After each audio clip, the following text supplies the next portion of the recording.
Esse tutorial vai te ajudar a começar com os indicadores-chave de desempenho, ou KPI, no BSC Designer Online.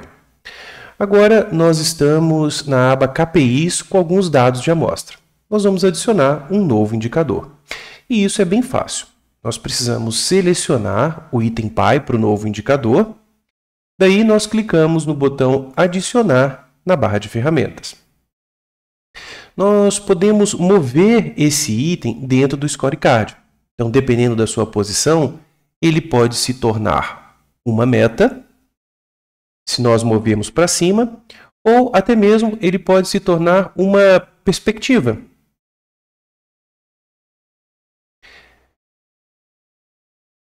E nós vamos conseguir visualizar como perspectiva na parte de mapas. Mas vamos desfazer as alterações e vamos continuar com a configuração deste item na função de indicador. Na aba Geral, nós podemos inserir o seu nome, nós podemos também mudar o seu ícone clicando na área próxima no campo do nome. E podemos também explicar mais detalhes sobre o processo de medição no campo de descrição. Podemos ainda selecionar as unidades de medidas qualitativas ou quantitativas para esse indicador. Em outro vídeo, nós discutimos todas as possibilidades nessa função. A próxima propriedade é o responsável pelo indicador. Aqui nós podemos selecionar alguns usuários da conta. Os proprietários podem receber notificações sobre atualizações importantes para o indicador. Agora vamos para a aba Dados. Aqui nós vamos inserir manualmente algum dado. Então você precisa selecionar a data no calendário e inserir o valor atual, a linha de base ou o alvo nos campos abaixo. Em outro tutorial, nós discutimos várias maneiras de carregar dados no scorecard. Além da entrada manual de dados, você pode importar dados de planilhas, conectar a um banco de dados externo ou usar a API RESTful. Agora, por que o sistema precisa de todos esses dados? Ele usa essas informações para normalizar o indicador. Em outras palavras, ele usa uma escala da linha de base até o alvo para calcular o progresso do indicador. Dessa forma, todos os indicadores no scorecard eles se tornam comparáveis entre si. Na maioria dos casos, é suficiente ter uma linha de base e um alvo. Em alguns casos, você pode desativar o modo simples, usando essa caixa de seleção, e usar uma escala adicional de min e max. Nós dedicamos dos tutoriais a esse tópico e você pode assistir mais tarde. Por enquanto, basta saber que essa possibilidade existe. Na aba Desempenho, você pode selecionar a função de otimização para o indicador.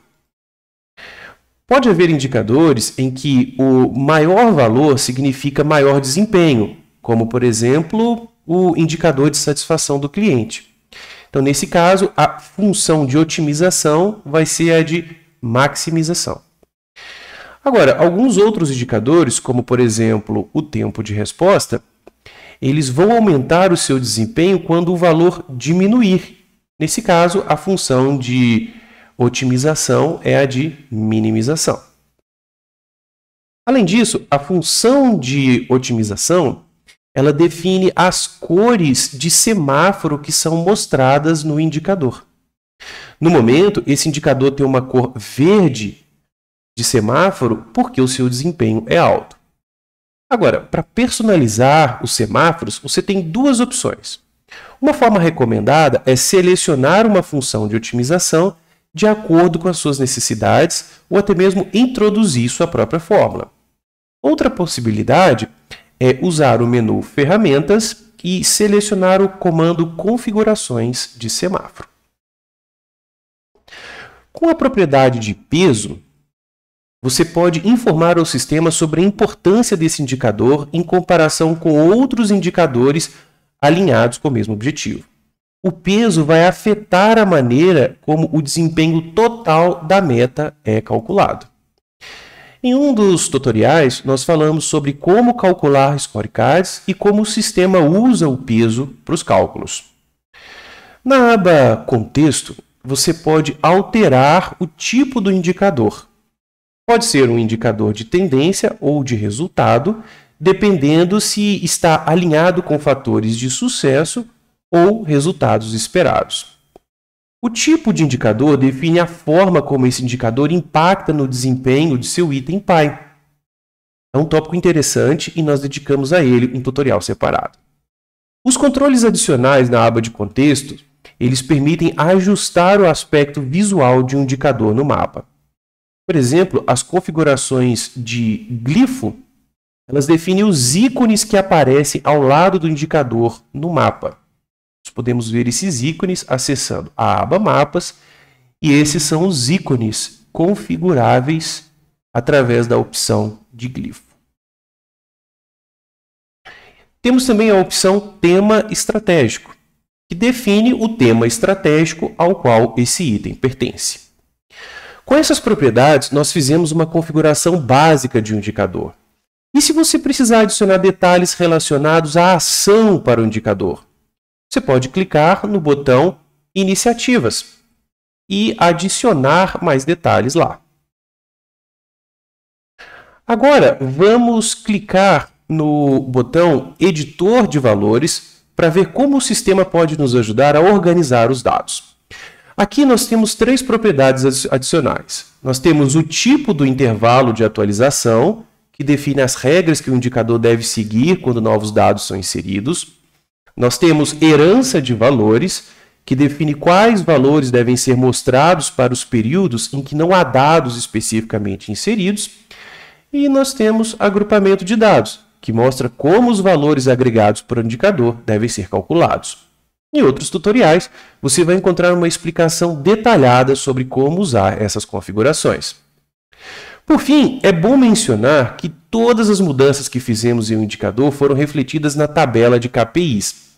As colunas da tabela são totalmente personalizáveis. Por exemplo, nós podemos mostrar aqui o intervalo de atualização ou iniciativas alinhadas com o indicador. Para personalizar as colunas, basta clicar neste botão. Essa foi uma visão geral rápida da aba KPIs. Fique à vontade para entrar em contato com a nossa equipe de suporte ao cliente se tiver alguma dúvida.